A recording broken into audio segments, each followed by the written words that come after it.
పరిశుద్ధ గ్రంథం ఛానల్ వీక్షిస్తున్న ప్రతి ఒక్కరిని దేవుని పేరిట వందనాలు తెలియజేసుకుంటున్నాం. ప్రేమ, సంతోషము, సమాధానం సదా మీకు తోడేంటి నడిపించిన గాక. నిన్నటి దినాన యెహెజ్కేలు గ్రంథం 31వ అధ్యాయం చదువుకున్నాం. ఈరోజు యెహెజ్కేలు గ్రంథం 32వ అధ్యాయం చదువుకున్నాం.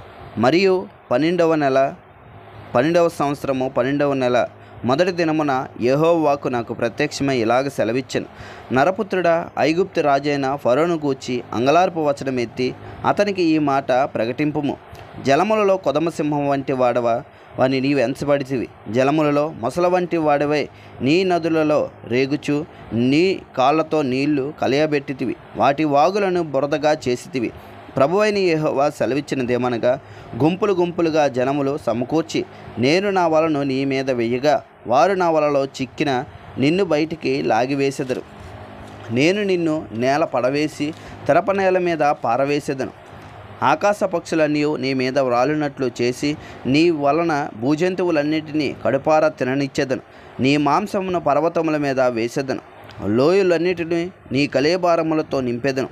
మరియు భూమిని నీ రక్తధార చేత పర్వతముల వరకు నేను తడుపుదును. లోయలు నీతో నింపబడును. నేను నిన్ను ఆర్పివేసి ఆకాశ మండలమును మరుగు చేసేదను. నక్షత్రములను చీకటి కమ్మజేసేదను. సూర్యుని మబ్బు చేత కప్పెదను. చంద్రుడు వెన్నెల కాయకపోవును. నిన్ను బట్టి ఆకాశమందు ప్రకాశించు జ్యోతులకన్నిటికీ అంధకారము కమ్మజేసేదను. నీ దేశం మీద గాఢాంధకారము వ్యాపింపజేసేదను. ఇదే ప్రభువగు యెహోవా వాక్కు. నీవు ఎరగని దేశంలోనికి నేను నిన్ను వెళ్ళగొట్టి జలములలో నీకు సమూల ధ్వంసము కలగజేసి బహుజనములకు కోపం పుట్టింతును. నా ఖడ్గమును నేను వారి మీద రులిపించెదను. నిన్ను బట్టి చాలామంది జనులు కలవరించుదురు. వారి రాజులు నిన్ను బట్టి భీతులగుదురు. నీవు కూలు దినమున వారందరూ ఎడతెగక ప్రాణభయము చేత వణుకుదురు. ప్రభువైన యెహోవా సెలవిచ్చినదేమనగా, బబులోను రాజు ఖడ్గము నీ మీదకి వచ్చును. శూరుల ఖడ్గముల చేత నేను నీ సైన్యమును కూల్చెదను. వారందరూ జనములలో భయంకరులు. వారు ఐగుప్తుల గర్వమును అణిచివేయగా దాని సైన్యమంతయు లయమగును. మరియు గొప్ప ప్రవాహములు దరినున్న పశువులన్నిటినీ నేను లయపరిచెదను. నరుని కాలేయును పశువు కాలేయును వాటిని కదిలింపకయుండును. అప్పుడు నేను వాటి నీళ్లు తొనకకుండా చేసి తైలము పారునట్లు వారి నదులను పారజేసేదను. ఇదే ప్రభువగు యెహోవా వాక్కు. నేను ఐగుప్తు దేశమును పాడు చేసి అందులోని సమస్తమును నాశనము చేసి దాని నివాసులందరినీ నిర్మూలము చేయగా నేను యెహోవానై ఉన్నానని వారు తెలుసుకొందురు. ఇది అంగలార్పు వచనం. వారు దాన్ని ఎత్తి పాడుదురు. అన్ని జనుల కుమార్తెలు దాన్ని ఎత్తి పాడుదురు. ఐగుప్తును గూర్చి అందులోని సమూహమును గూర్చి ఆ వచనం ఎత్తి వారు పాడుదురు. ఇదే ప్రభువగు యెహోవా వాక్కు. 12వ సంవత్సరము నెల 15వ దినమున యెహోవా వాక్కు నాకు ప్రత్యక్షమై ఇలాగ సెలవిచ్చెను. నరపుత్రుడా, అల్లరి చేయి ఐగుప్తుల సమూహమును గూర్చి అంగలార్చుము. ప్రసిద్ధి నొందిన జనముల కుమార్తెలు భూమి క్రిందికి దిగిపోవునట్లు భూమి క్రిందికి పాతాళమునకు పోయిన వారి యొద్దకు వారిని పడవేయము.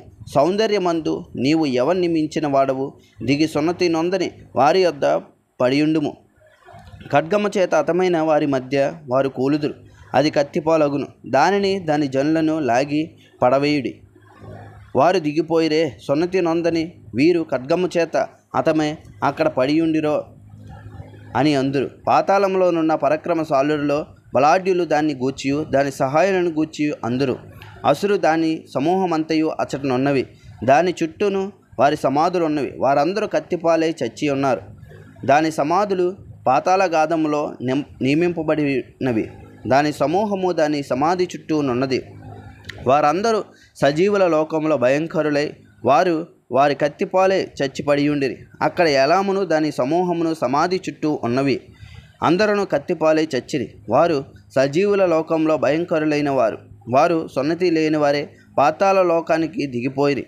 గోతిలోనికి దిగిపోయిన వారితో కూడా వారు అవమానము నొందుదురు. హతులైన వారి మధ్య దానికిని దాని సమూహమునకును పడక ఒకటి ఏర్పడెను. దాని సమాధులు దాని చుట్టూ నున్నవి. వారందరూ సున్నతి లేని వారే హతులైరి. వారు సజీవుల లోకంలో భయంకరులు గనుక గోతిలోనికి దిగిపోయిన వారితో కూడా వారు అవమానము నొందుదురు. హతులైన వారి మధ్య అది ఉంచబడును. అక్కడ షేకెమును తుబాలును దాని సమూహమును ఉన్నవి. దాని సమాధులు దాని చుట్టూ ఉన్నవి. వారందరూ సున్నతి లేని వారు సజీవుల లోకంలో వారు భయంకరులైన గనుక వారు కత్తిపాలైరి. ఆయుధములు చేతపట్టుకొని పాతాళ లోకానికి దిగిపోయిరి.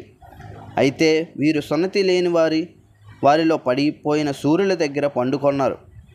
వారు తమ యుద్ధాయుధములను చేతపట్టుకొని పాతాళ లోకానికి దిగిపోయి తమ ఖడ్గములు తల క్రింద ఉంచుకొని పండుకొందురు. వీరు సజీవుల లోకంలో భయంకరులైరి గనుక వారి దోషమును వారి ఎముకలకు తగిలిను. నీవు సున్నతి లేని వారి మధ్య నాశనమే కత్తిపాలైన వారి యొద్ద పండుకొందు.